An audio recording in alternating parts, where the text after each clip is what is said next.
আলহামদুলিল্লাহ আমরা এই মুহূর্তে চলে এসেছি এই শেরেবাংলা নগরে অবস্থিত চন্দ্রিমা উদ্যানে।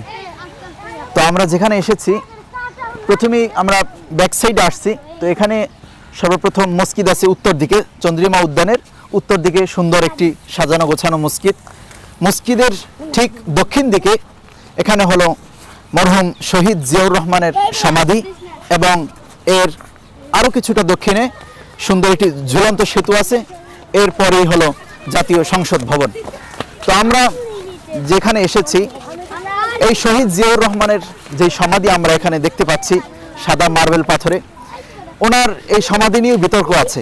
কেউ কেউ বলে থাকেন যে চট্টগ্রামে ওনার নাকি সমাধি আছে এবং এখানেও আছে, তাহলে আসল কোনটা?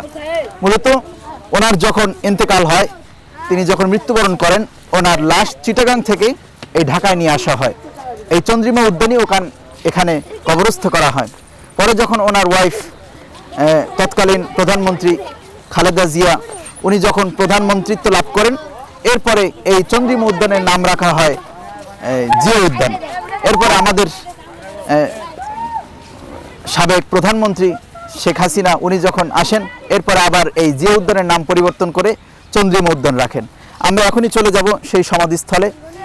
সুন্দর একটি সমাধি এখানে করা হয়েছে, চতুর্দিকে বাগান সবুজে ঘেরা এবং সারি সারি গাছ।